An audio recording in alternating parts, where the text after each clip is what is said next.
Practice ఏదైతే ఉన్నదో జేఏసీల ద్వారా సంఘాలను, ప్రజలను, పార్టీలను సమీకరించి సమాయత్తం చేసి సంఘటితం చేసి ఎట్లా తెలంగాణ రాష్ట్రాన్ని సాధించుకోవడానికి ఒక పోరాట రూపాన్ని నిర్ణయించుకున్నామో ఇప్పుడు తెలంగాణ రాష్ట్రంలో కూడా తిరిగి సామాజిక న్యాయ రాజ్యాధికారాన్ని సాధించుకోవడం కోసం అటువంటి ప్రయత్నమే వ్యక్తులను అంటే ప్రజాస్వామ్యవాదులను, సంఘాలను, కలిసొచ్చే భావస్వారూప్యం ఉన్నటువంటి పార్టీలను, ఉద్యోగ సంఘాలు, ప్రజా సంఘాలు, అనేక సంఘాలను కలుపుకొని మనం ఎట్లా నిర్మాణం చేద్దాం, ఎట్లా ముందుకు తీసుకుపోదాం అనేది ఆలోచించుకోవడం కోసం నిజం చెప్పాలంటే ఇది ఒక మేధోమదనం.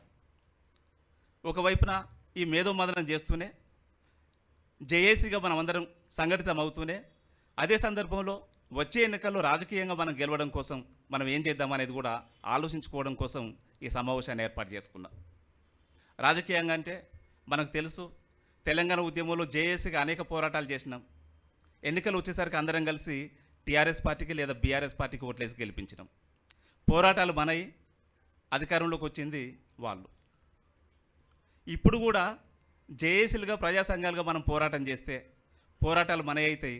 అధికారంలోకి వచ్చేవాళ్ళు ఇంకొక రాజకీయ పార్టీల వాళ్ళు, ఇంకొక ఆధిపత్య కులానికి సంబంధించిన వాళ్ళు అవుతారు. అట్లా కాకుండా వచ్చే ఎన్నికల్లో కూడా తెలంగాణ ఉద్యమాన్ని ఒక పాఠంగా మనం నేర్చుకొని వచ్చే ఎన్నికల్లో మనమే గెలవడం కోసం ఒకవైపున ప్రజా ఉద్యమాలు నడిపిస్తూనే రెండో వైపున రాజకీయ నిర్మాణం చేసుకొని ఆ రాజకీయాలు మనం గెలవడం కోసం ఏం చేద్దామనేది మాట్లాడుకోవడం కోసం ఈరోజు ఈ సమావేశాన్ని ఏర్పాటు చేసుకున్నాం.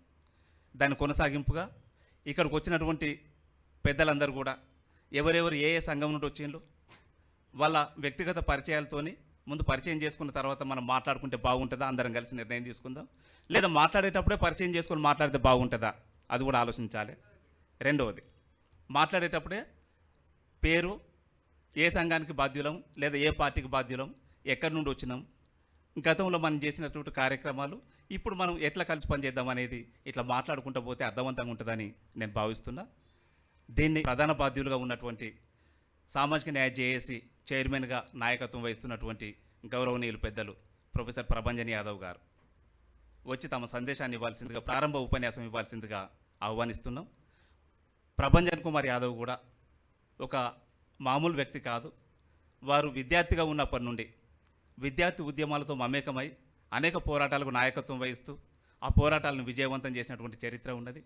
ఉద్యోగం చేస్తున్నప్పుడు కూడా ఉద్యోగులందరినీ, మేధావులందరినీ సమీకరించి ప్రతి సందర్భంలో తన వంతు పాత్రను నిర్ణయిస్తూ అది రిజర్వేషన్ల అనుకూల ఉద్యమం కావచ్చు, లేదా తెలంగాణ ఉద్యమం కావచ్చు, ఇప్పుడు కొనసాగుతున్న సామాజిక ఉద్యమాలు కావచ్చు, సందర్భం ఏదైనా, అంశం ఏదైనా ప్రతి సందర్భంలో తన వంతు బాధ్యతను తనకు తాను నిర్ణయించుకొని తమ రచనల ద్వారా, ఉపన్యాసాల ద్వారా, ఉద్యమాల ద్వారా అనేక రూపాలుగా మన తెలంగాణ సమాజానికి, భారతీయ సమాజానికి అనేక రూపాలుగా కాంట్రిబ్యూట్ చేస్తూ వచ్చిండ్రు.